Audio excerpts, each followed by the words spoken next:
And I will mute everybody for our meditation. Good. Good. Let's go ahead and settle into a comfortable meditation posture. And when you're ready, using whichever method you find most effective, please allow your physical body and your mind to start to settle and rest, to become quiet and still.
I'd like you now to please bring your awareness to the soles of your feet. And I'd like you to become aware, in an impartial way, become aware of any tension that you may observe within the soles of your feet, especially in the arches.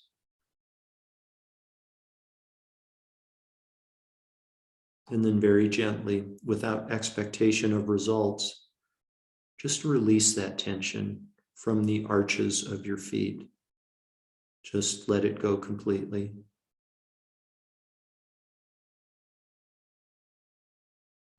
And please do the same with the heels of both of your feet. Allow any tension that you might be carrying in the heels of your feet to release and let go.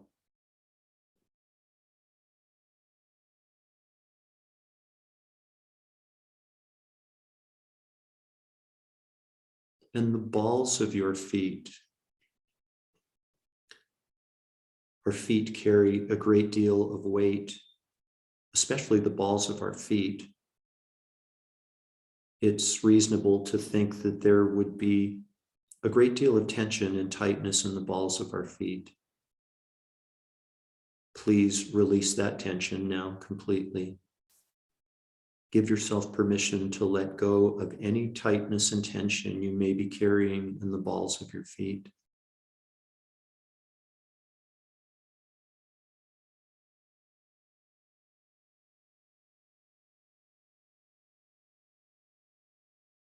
And now moving up into your ankles, in particular, the points where your feet meet the ankles, that point of intersection.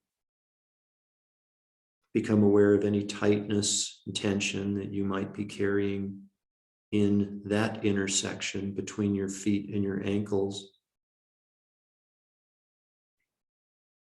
And just release that tension and let go.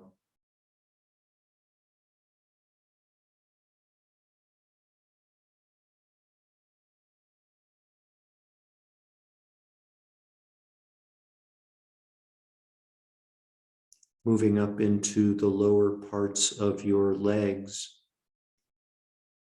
the calves in particular. The calves are fairly large muscle sets.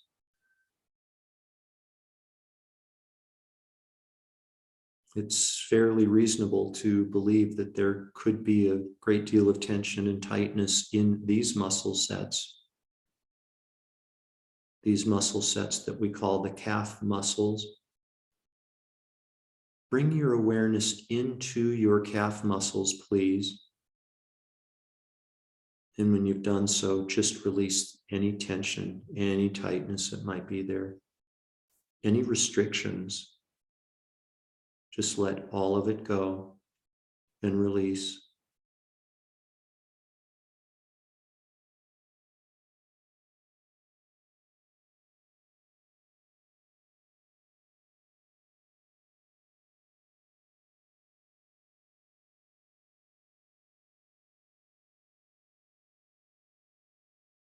Up into the knees.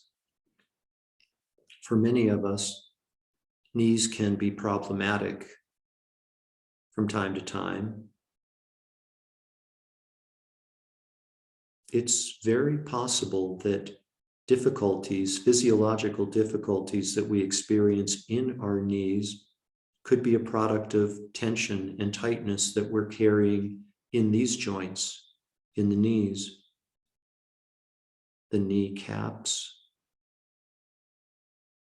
the tendons in the knees, the sides of the knees. Let go completely and just release any tension, all forms of tension that you may be carrying in your knees. Just let it go now. Gently and deliberately, just release.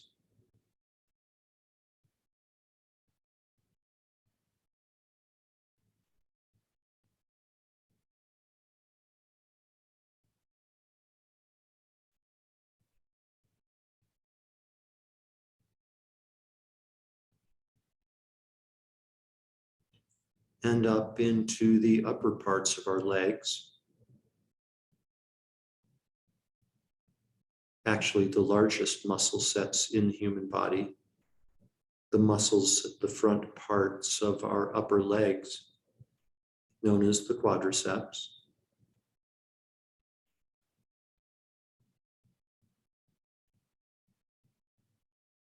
Bring your awareness into these muscle sets, the quadriceps.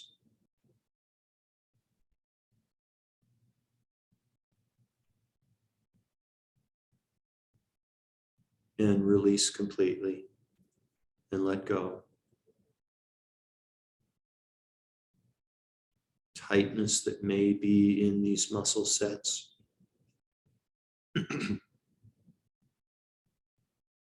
Could be unresolved karma. Just release that karma, release that tension, that tightness that serves to restrict. Just let it go now completely.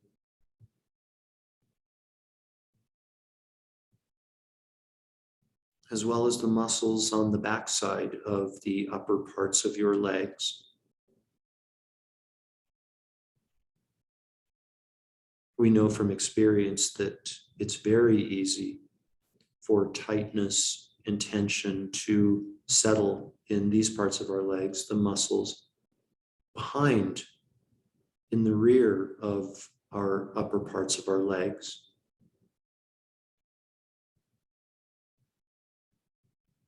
Unresolved karma residing there.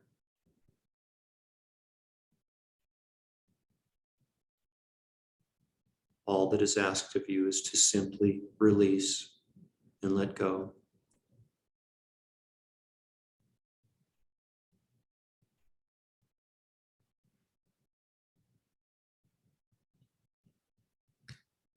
Into our hips and our pelvic area, the muscles on the sides of our hips, that entire region, hips and the pelvic area, there in the front part of your body.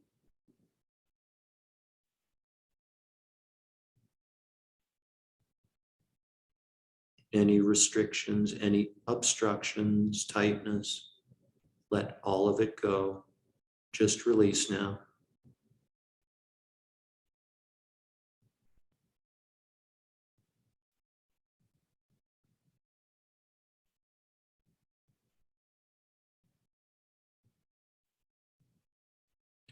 Up into our belly. Some of us are probably very familiar with tension and tightness that we carry in the region of our bellies. Sometimes overtly manifest, sometimes subtle, so subtle we're not even aware it's there. Please draw your awareness into the region of your belly, your abdomen, and give yourself permission to release all of that tension, whether you're aware of it or not. Give yourself permission to release and then release completely.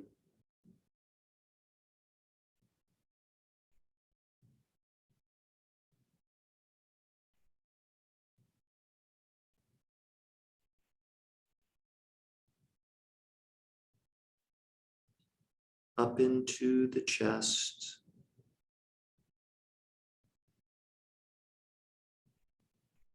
the muscles in our chest, any tightness, any unresolved karma that may be in the region of your chest, both at a superficial level and perhaps even deeper, way inside. Let go now. Let go completely and release and allow healing.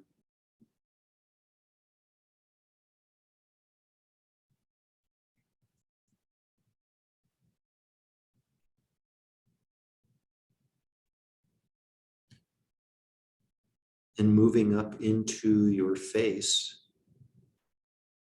several different muscle sets within the face are facial muscles.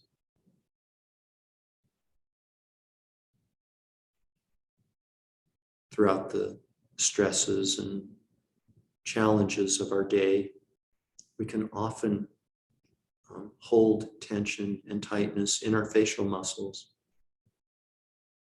and into the bones, our facial bones.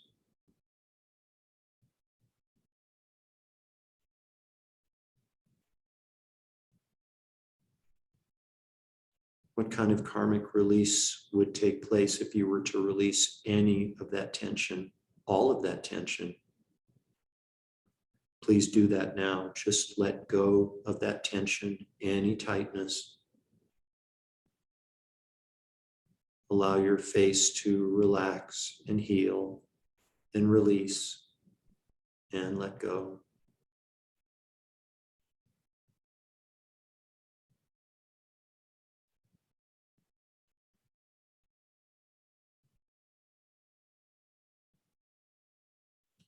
Into your skull now. Allow your skull to release any tension, all forms of tension and tightness.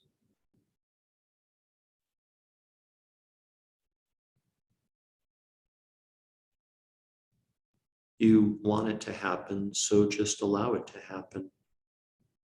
Just release completely and let go.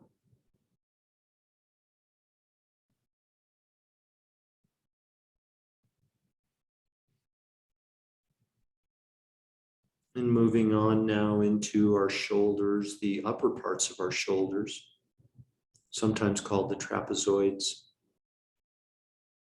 A very common place for us to hold tension and tightness. Unneeded energy that's not helpful. Just release that now completely.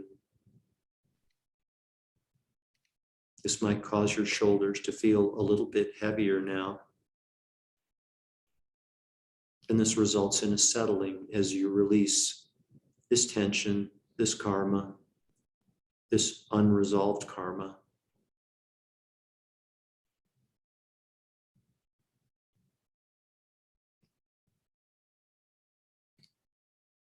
And the upper parts of your arms, your elbows, your forearms, all of the muscles, all of the tendons, ligaments, cartilage, bones, everything. In these two appendages, just release now and let go. And settle and heal.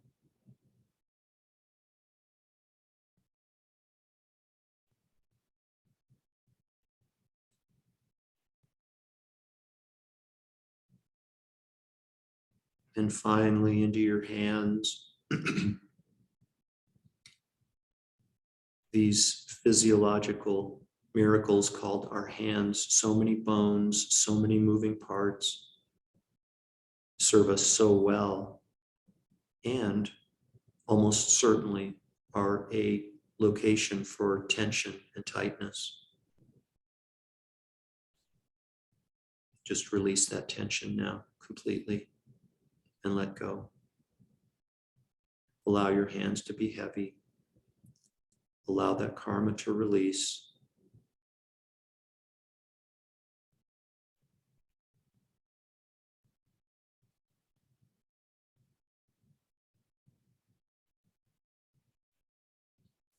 And for the last moment or two of our meditation, please just rest in quiet stillness and don't do anything.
Now, very gently and gradually in stages, please allow your consciousness to become less absorbed as you start to arise from meditation.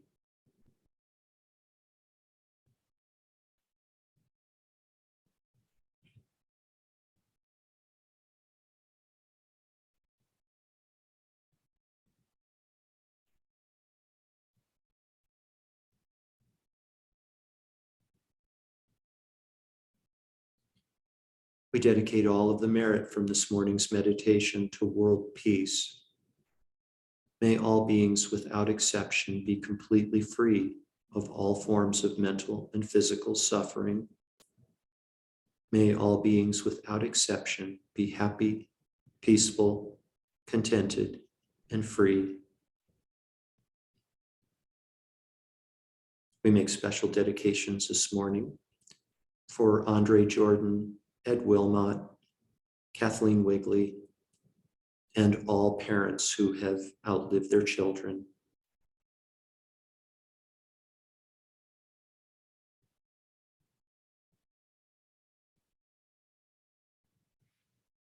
Completely fill up your belly and lungs with air, and when you're ready, you can open your eyes and bring your meditation to an end.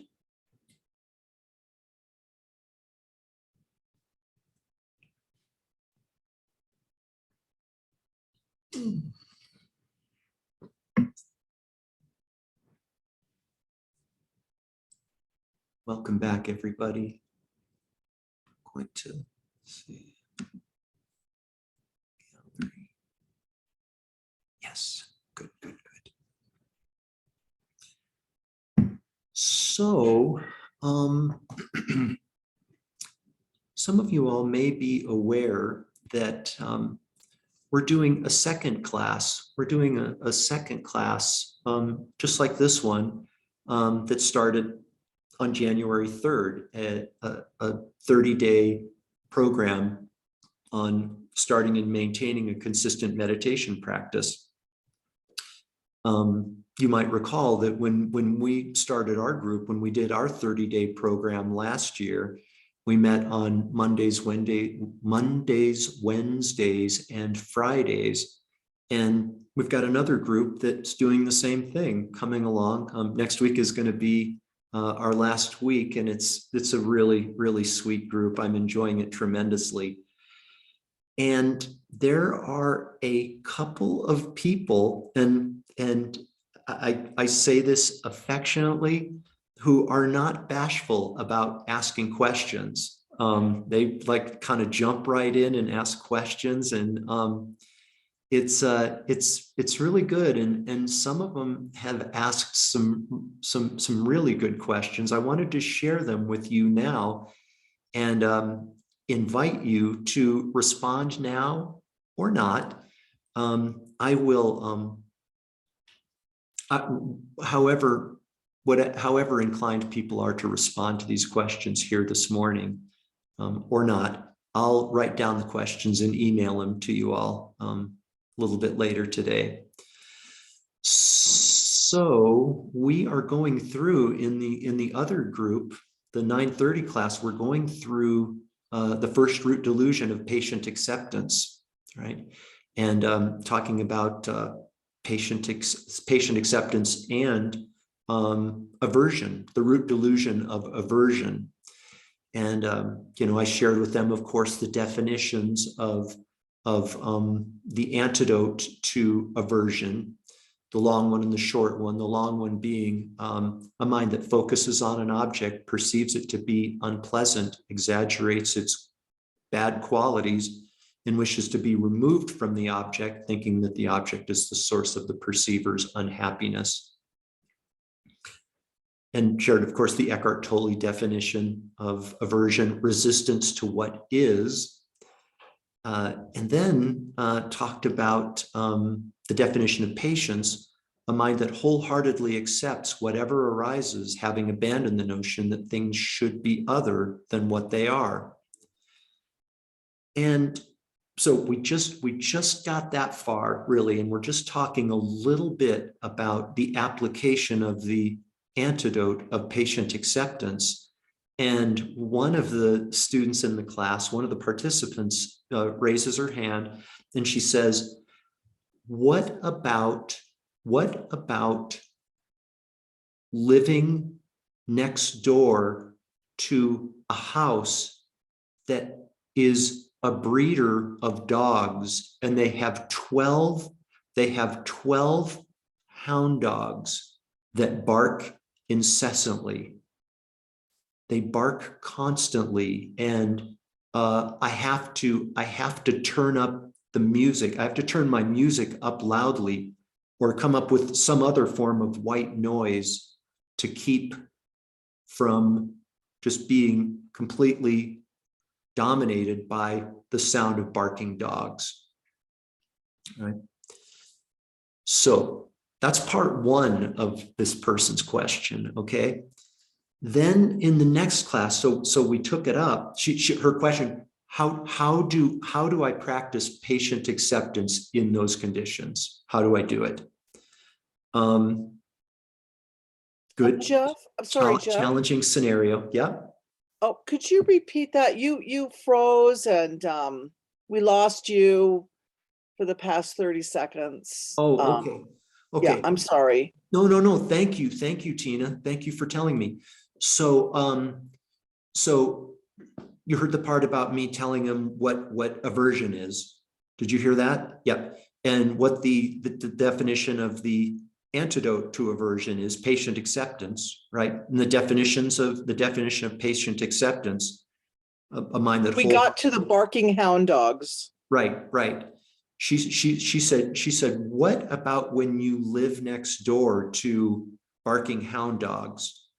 How do you practice patient acceptance under those conditions? Yeah. So that's part one. That's part one of the question. And I said, is this a hypothetical, or is this something that you are really experiencing? She said, it's a real thing. It's not hypothetical. So I think, okay, good, great example.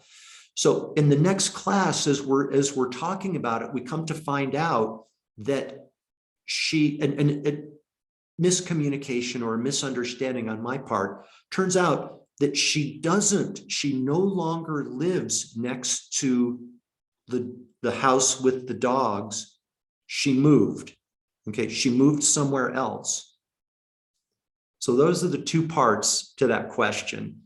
One is, when you're living next door to 12 barking dogs, how do you practice patient acceptance? What do you do? And The other kind of follow-up note is that she doesn't live there anymore. She moved away. Any thoughts from anyone on this? It's a great scenario. I'm not happy that she was so that the situation was so unpleasant that she had to move. And for purposes of Dharma discussion, it's a great topic or example. It's kind of perfect for Silver City because wherever you live in Silver City, there are barking dogs. Yes, absolutely. And they're just closer than here in Gila where you can hear them across the river. But I think about this a lot. And I think it's one of those like easier said than done to like hear a barking dog or hear a barking dog in the middle of the night and have it wake you up and be okay with that. I think about this Billy Collins poem about barking dogs and how he tries to pretend they're like a symphony. And I think, you know, it's just a really striking example of something that we probably all have such strong aversions to, but we do have some control over our reaction to it and how we respond in the middle of the night when we're woken up by a barking dog. So, I mean, I think moving is certainly an option, but the dogs will follow you. Yeah. Thank you for that, Martha. Anybody else, any comments? Any advice that we might give this woman for barking dog situations? One is regarding the barking dogs as a symphony, kind of transforming it. Yeah, that's one possibility. I think that she did the only thing that was possible for her, you know, because no one can live like that. And, you know, I guess moving is the only thing. There's obviously talking to the owner wasn't going to help. And, you know, there was really nothing else that she could do and, you know, have peace of mind. Yeah. It's too bad that, you know, some dog owners just let their dogs bark and bark like some people let their children just scream. But, you know, you can tell them to be quiet, you know, but it's just too bad. Right. It is. And the thought that came to mind for me was that there's no problem with her moving. There's no problem with her taking steps like talking to the neighbor, trying to negotiate some sort of resolution, maybe calling animal control where she lives and seeing if there needs to be patient acceptance present before one tries to resolve that situation, because otherwise, but you know, before trying to take steps to remedy the externalities, it needs to come from a place of patient acceptance first.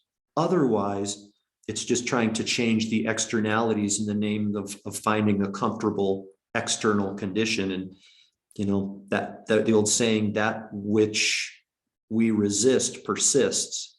You know, the barking dogs will follow, or the sirens, or, you know, whatever it might be. So, yeah, remember that completely, wholeheartedly accepting a situation that we find undesirable and taking steps to improve that situation are not mutually exclusive. I can accept the fact that I have a headache and take medicine to relieve the pain of the headache. I can take steps to, I can fully accept that I'm living next to a bunch of barking dogs and try to get them to not bark so much, or get the owners to get them to not bark so much. Those two can be completely complementary. So time flies when we're together. I'm going to give you the other question, and then we'll have to break. So I started in offering some suggestions for developing patient acceptance with regard to the situation. I started to introduce the notion of karma. We were just now getting into it. So started describing what karma is and all of the stuff that we all have talked about. And, leading, of course, to, at some point, we've created the causes to experience these effects that we find so difficult and so undesirable. And the same person, bless her courageous heart, said, upon learning about karma, she says, what do you do? How do you explain, again, within the context of karma, how do you explain when bad things happen to good people and good things happen to bad people? How does karma explain that? So there's another question for you to contemplate. And I'll send an email out with these questions, and maybe we can talk about it a little bit more on Monday, after we had a chance to kind of percolate on it over the course of the weekend. Okay. So thank you, everybody. Thank you for being here. Have a lovely day, lovely weekend. Thank you, Jeff. Thank you, Jeff. You're most welcome. Thank you, Thank Jeff. you, Jeff. Namaste. Thank you, Jeff. Have a great day. And you, Roberta. Thank you. Thank you.